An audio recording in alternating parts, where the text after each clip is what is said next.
All right, hello everybody. This is Rick Wilson with Martin Associates. Thanks for taking time out of your day today to join us. Hopefully things are going well for your businesses so far this year and on St. Patrick's Day here. So we're getting ready to start our webinar with our partners from Century Business Solutions. So CBS specializes in integrated payment technologies powered by their EBizCharge platform, and in making sure that your business's payment processing is secure. So a couple of housekeeping items.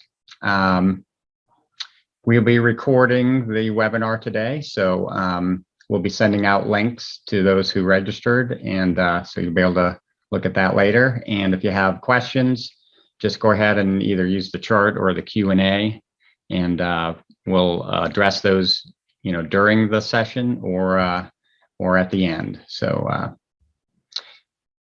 as I said, we're lucky to have Century Business Solutions with us. Matt Rogers is going to be presenting from CBS today. So Matt, I believe you're ready to go. So go ahead and take it away. Yes, can you hear me okay? Yep, I can. Thanks, Matt. Perfect. Okay, well, thank you very much for the introduction. So yes, my name is Matt Rogers. I'm a Senior Business Relationship Manager here at Century Business Solutions.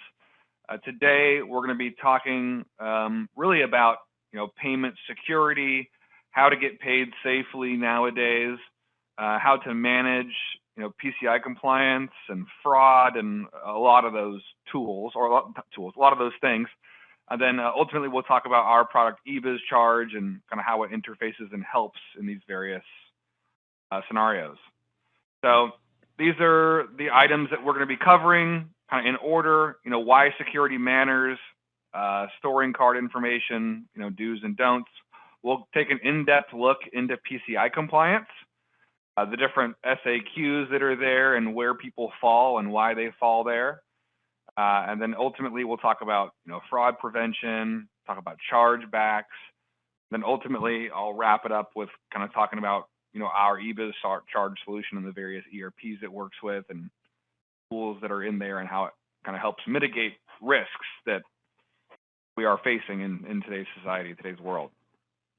First and foremost, why security matters. This is, to me, kind of a common knowledge or common information, right?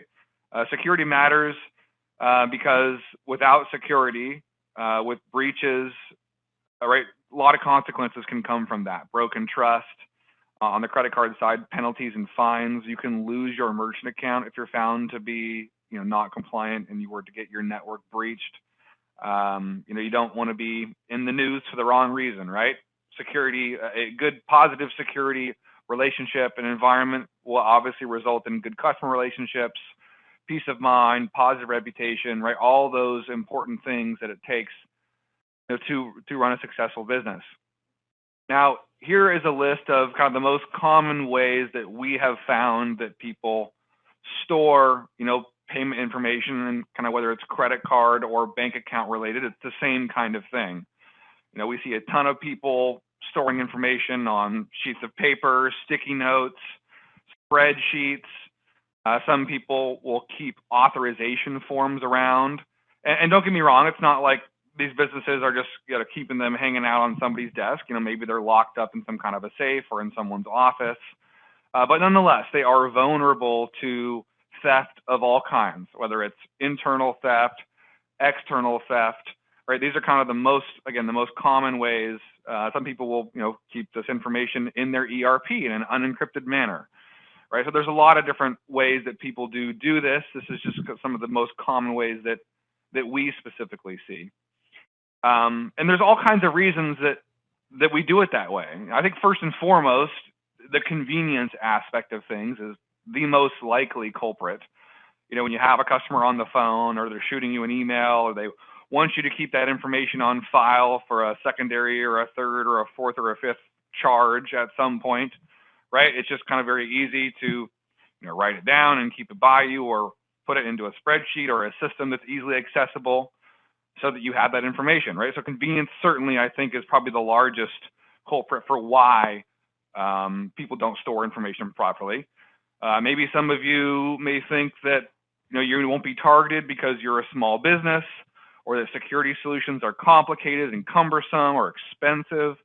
Right? There's a lot of reasons why it doesn't always get done properly. Again, I think convenience is the main reason, the major reason, but certainly, again, some of these others definitely are popular as well.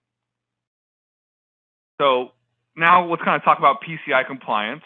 We'll define it. We'll talk about PCI compliance in general, and then we'll go through the kind of various what we call SAQs, the self-assessment questionnaire that each and every one of you should be doing annually that puts you in a specific category, and what kind of ramifications those have. All right, so being PCI compliant refers to a business complying with the operational and technical standards to ensure that the credit card data is safe. So PCI stands for Payment Card Industry. And back in, I believe it was 2006, is when the PCI Council came to be.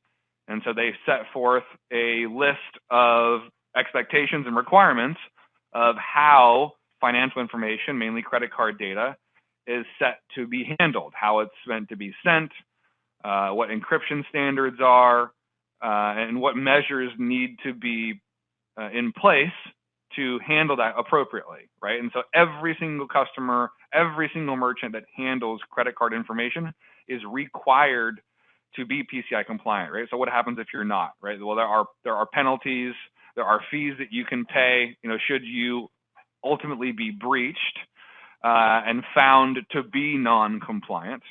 There are thousands and thousands of dollars in fees that can be paid, and there are other substantial consequences that come along with being that, ultimately having your merchant account removed and being placed on a list of folks who are not allowed to have merchant accounts for a set amount of time. There are a lot of, I guess, pitfalls that can come from not being compliant. I think there are a couple memorable scenarios that have at least come up to us. I certainly remember back in 2013, the major, Target breach that was done. It was right around Christmas time, if I remember correctly, where 41 million customers had their information compromised from some kind of a hacker that got into Target's system.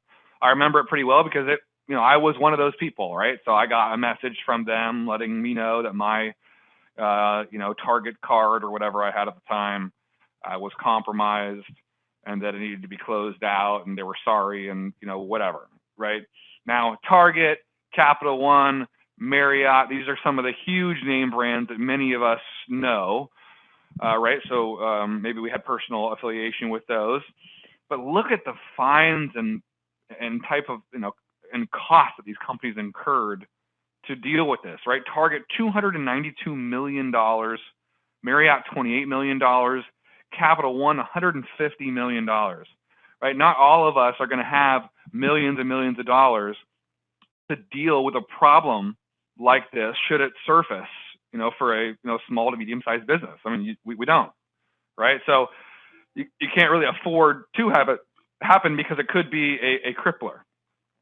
So anyways, there's some recent ones that you all may be aware of.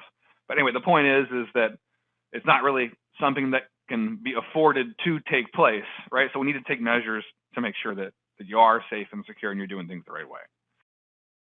What does it take to become PCI compliant? Again, every year there is a SAQ, a self-assessment questionnaire that you are required to complete. That based on the kinds of questions that are asked and how you answer them, puts you into a certain category. And we're going to go over what those categories are. And based on what category you're in, there are certain requirements of you, what you need to be doing, measurements that need to be in place to become PCI compliant. In which case, should the worst happen and you are in fact PCI compliant, right, there are insurances that will take care of you and keep you safe and out of the tabloids for the wrong reasons. So I know this is kind of small. Hopefully you all can see this okay. But here are a list of all the different SAQ types that exist, right? So there's what? About 8 or 9 of these. Now, on the left side, you can see the letter grade for the various SAQ options. Right in the middle, the description, you can see what it takes to be in these various categories. Number of questions. This is the number of questions that you will end up needing to complete once you are in one of these categories. And then secondarily, you'll see that you may be, based on what SAQ you fall into, be required to do a vulnerability scan or penetration testing to see if your network can be or cannot be compromised.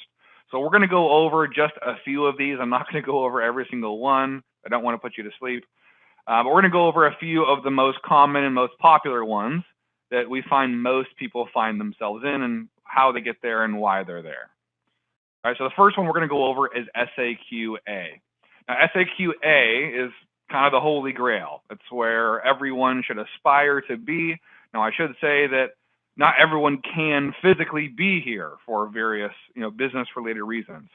But in order to get into SAQ-A, you would have basically eliminated both the transmission of credit card data and the storage of credit card data. That's pretty much what PCI compliance is all about.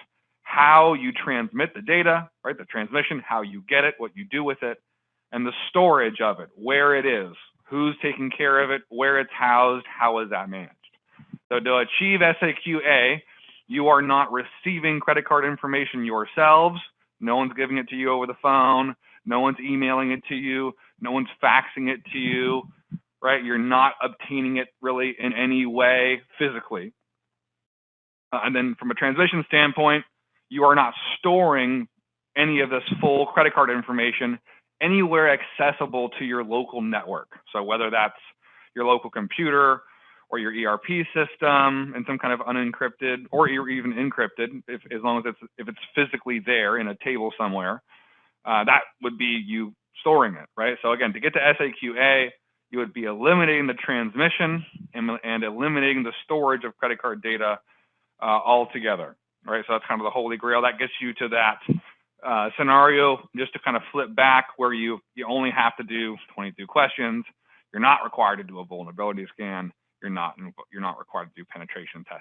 Okay, so this is the goal. Again, we'll talk later about our EBizCharge solution and how it can help you get here. But this certainly is the easiest and the most out of scope from a PCI compliance standpoint that you can really be. SAQ-C. So SAQ-C, probably between SAQ-C and we're going to go over SAQ-D here in a second. These are definitely the most common places that we see people. So SAQ-C would mean that you are in the category of you are yourself handling credit card information. So you are transmitting it, right? You're getting it over the phone from your customer, or they're emailing it to you, or you are seeing and interacting with it in some way, shape, or form, right? In an unencrypted manner. But when you're in SAQ-C, that means that you have eliminated the storage aspect of it. Right, so a lot of payment integrations these days, at least the good ones, the more modern ones, they use a storage technique called tokenization, where when you go in and elect to save a credit card, the actual real credit card exists on some other third-party, web-hosted platform like a payment gateway, and then a credit card token or a reference coin is what is stored locally in your ERP system. Which, and via that token to API communication to that online gateway, right? That's how the card is ultimately stored and used, right? And so we see a lot of people in the C category that, are not actually storing information locally. Maybe they have a credit card token or something like that, but they are transmitting the information just because they don't have the technology or tools, or maybe just ability because of how their business operates. To eliminate the transmission of it, right? So SAQ-C, I'm going to go back up so you can see what is required on the SAQ-C standpoint, right? So SAQ-C right here, you can see certainly a big jump from A, from 22 questions to 160 questions. Vulnerability scan, yes, you do have to do vulnerability scans, but you do not have to do penetration testing. But that's SAQ-C. And then finally, we're going to wrap it up with SAQ-D on the PCI side, and we'll go over this real quick. So SAQD basically means that you are both transmitting and storing credit card data, right? And so you can see the requirements are large, 329 questions, vulnerability scans, penetration testing. It's quite extensive if you want to become PCI compliant. So again, SAQC, PCI compliance is all about the transmission and storage of data, right? And if you're in SAQD, or you would be in SAQD, if you are transmitting the data, you're getting it from your customer in one way, shape, or form in an unencrypted manner, and you're also storing that data locally, storing it on spreadsheets, sticky notes, software program in a either encrypted, non-tokenized, or unencrypted manner inside your ERP system, or something that is locally network-wise accessible.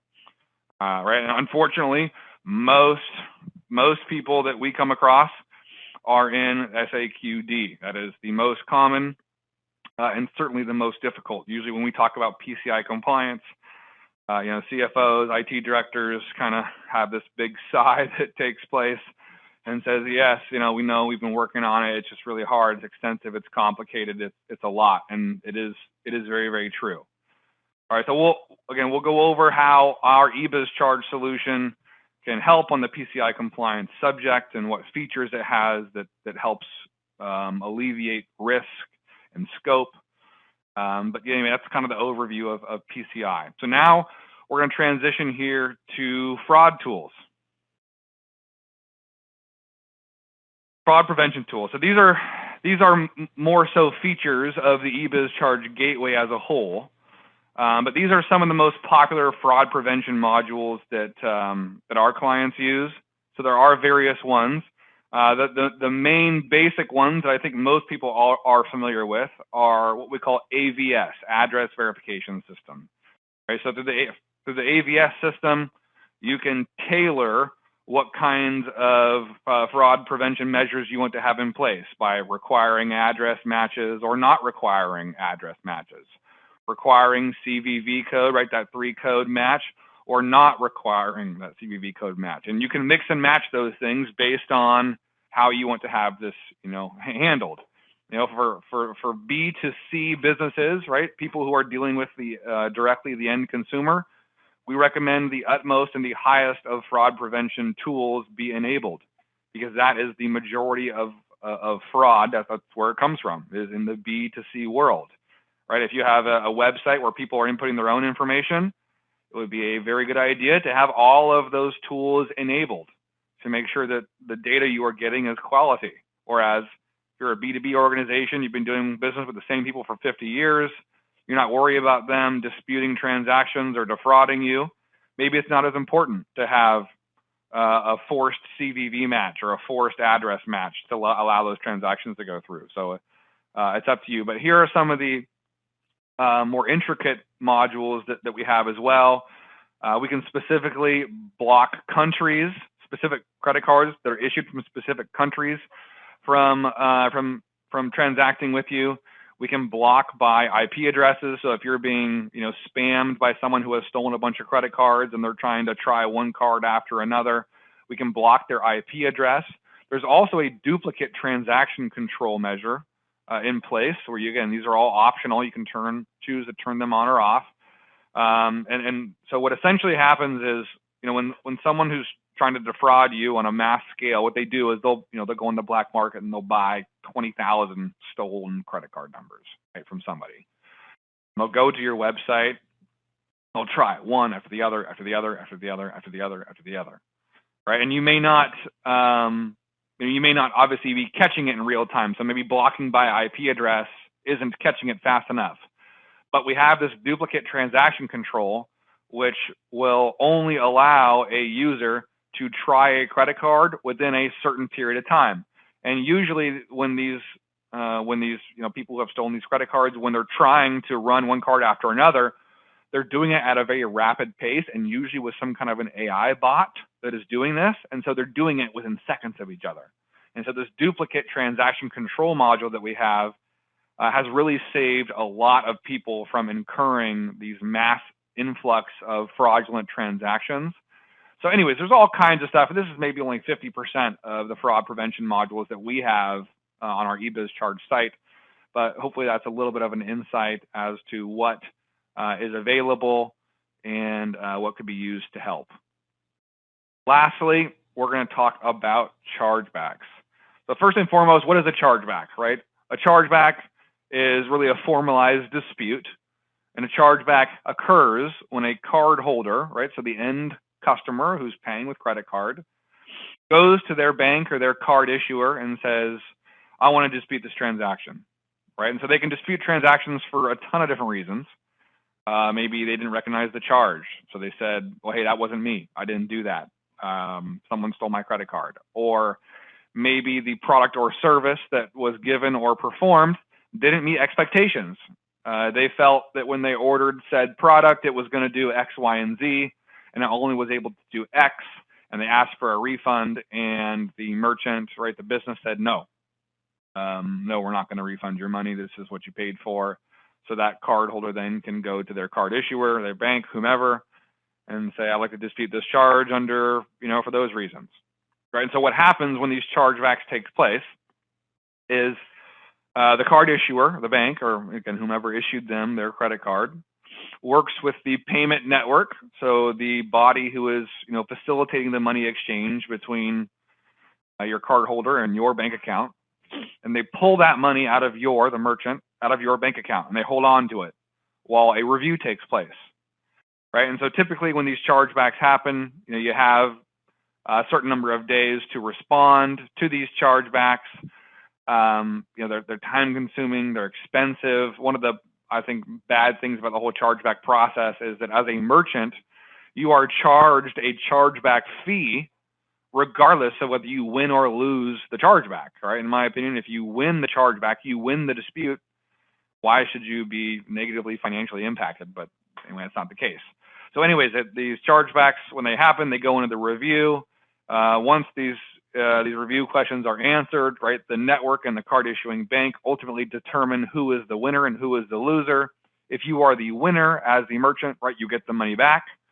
Whereas if you are the loser, right, the card holder gets their money back, and you also, as the merchant, still incur that chargeback cost. So they're not fun. They're messy. They're time consuming.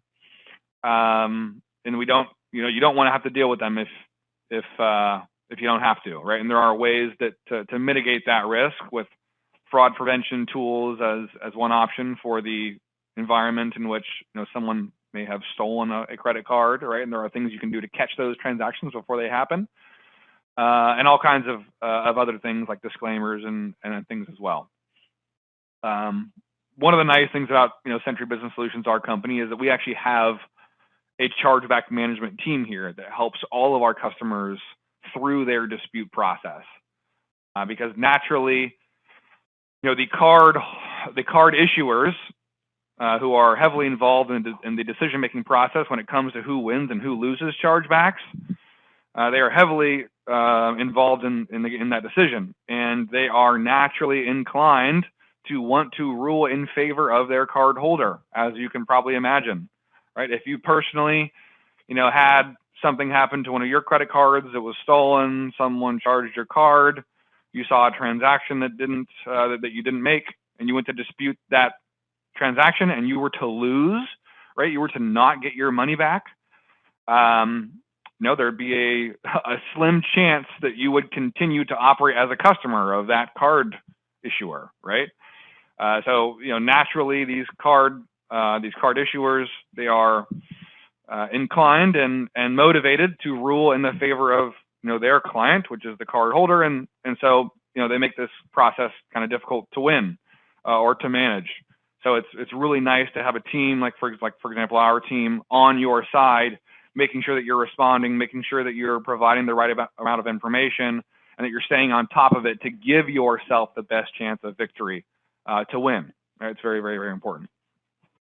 So that's pretty much it on the chargeback topic.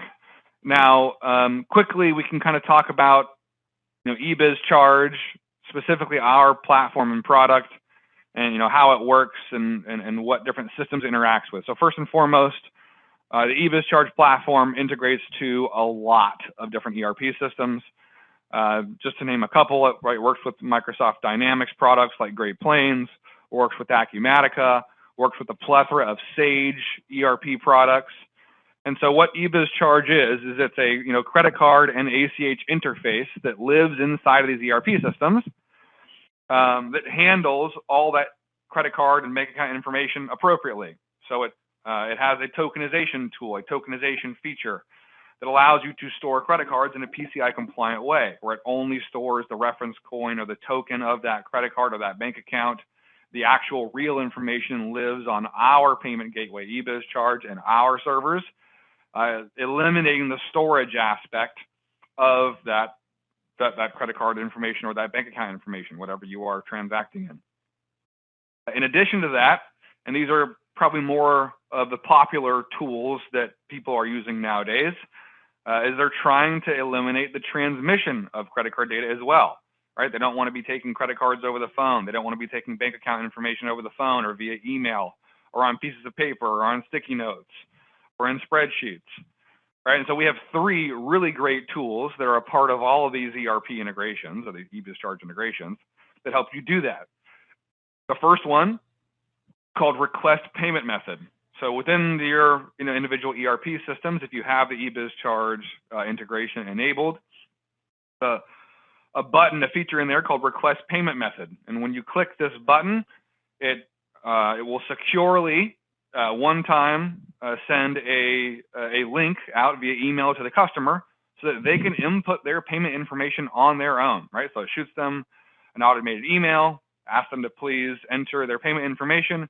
Once they do so on their side, in real time, that credit card or ACH token is then pulled back into your ERP system, into that customer data section, so that it is a usable payment method, right? So if someone wants to place an order with you, maybe you're not ready to charge their payment method quite yet, the request payment method is a great option to obtain the info in a PCI compliant manner without having to touch it yourself. It's very, very quick. It's very easy. As long as they have access to their email, they can easily input that information.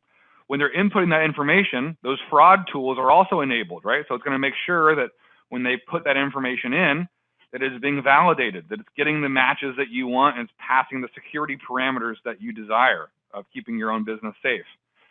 So again, it tokenizes that payment information, pulls it back into the ERP, makes it a usable payment method, right? So that's option number 1.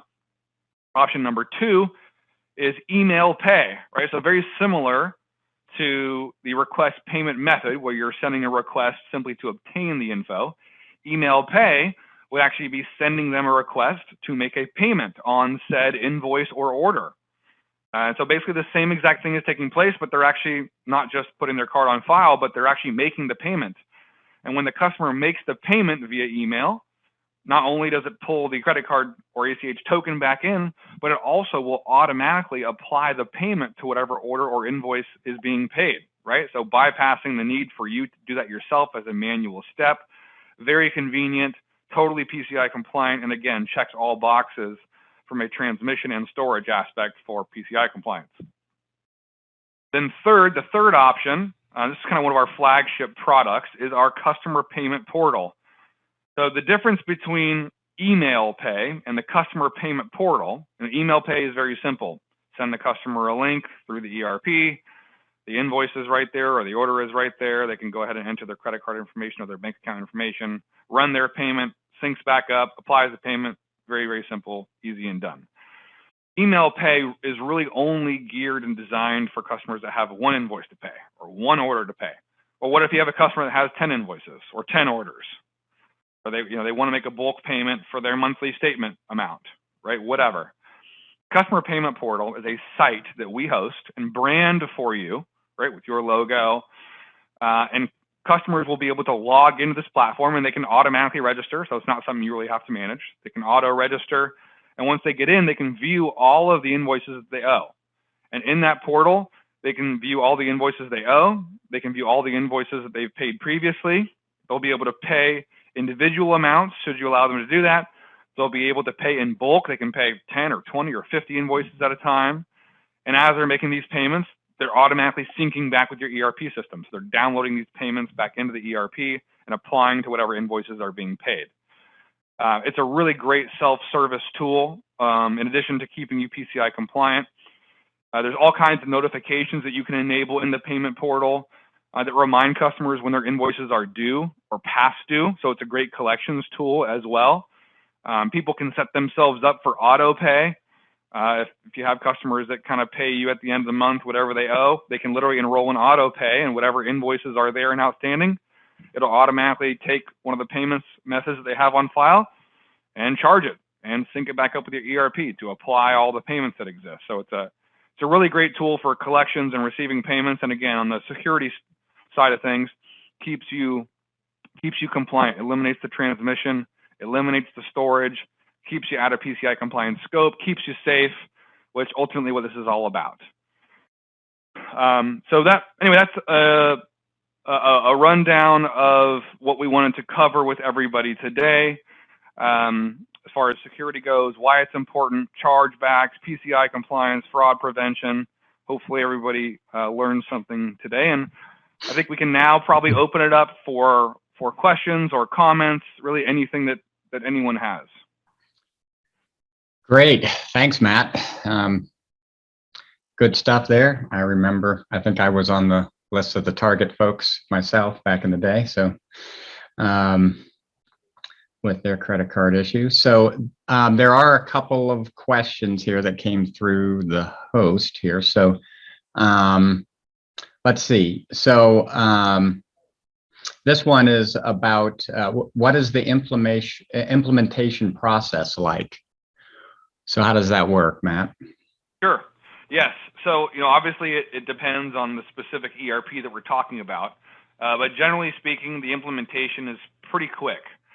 For most of our ERPs, it takes somewhere between a half hour to an hour, which we do, right? So we have our own in-house development and support team. So once their account has been created with us, we will coordinate with them to get us access to their ERP, and then we will install the add-on, as well as configure it for whatever tools and features they want to use, right? So we'll get it all set up with their account. We'll enable whatever features they want to use, and get them trained and ready to rock. So the actual install process, again, takes between about a half hour to an hour, which we do. And then usually we'll do about an hour or so training session with the various departments, and we can do as many as they want, really, to get them set up and comfortable. We've got all kinds of really helpful tools. We've got online help. We've got an in-house support department they can call. We've got user manuals that we can give them, recordings they can use. We are very much hand holders over here.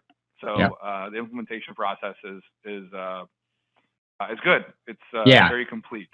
Yeah, that's our customers can attest to that. It goes pretty easily, and people catch on pretty quick. So, yep. There's another one here. I'm locked into a contract with another credit card provider. What are my options? Sure. Yes. So this unfortunately does happen from time to time. Our merchant service does not come with any kind of a contract, so that would never be a problem for us. But anyway, you have a couple ways of handling it. One, obviously, is finding out what your cancellation or penalty is to get out of that agreement. Usually, they're really not as steep as most people would think. A couple $100 is kind of normal. $200, $300. Another thing that you can do is just simply open up an account with us and not use that account that you have in place until that contract ends up expiring. Most merchant services accounts have some kind of a minimal cost for keeping it open, $10, $20, $30 a month, something like that.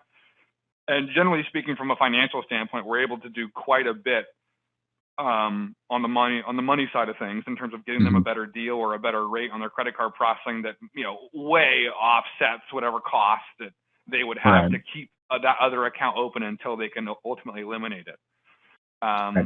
So yeah, those are the most probably common things that people do to handle it. All right. And I got the last one that I have here, unless something jumps in again here. How much does the EBizCharge solution cost? Yeah, so the greatest thing probably about it is that it doesn't cost. I was going to say, I knew the answer to that one. Right, yeah. So there's no cost for the software itself.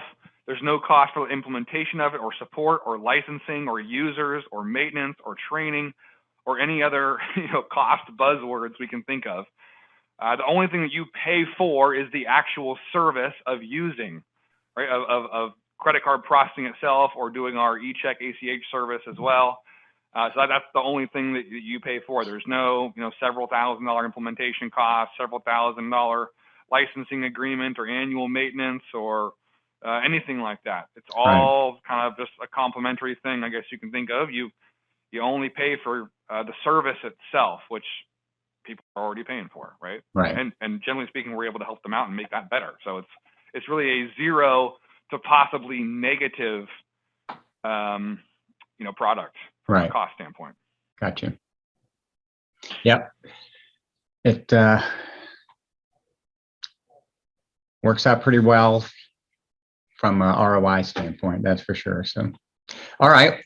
So that's all the questions that we have. So, Matt, great job. Thank you for going through all that for us. And hope everybody has a good day. And thanks again. We'll talk to you later. All right. Thanks for having us. All right. Yep. Bye-bye.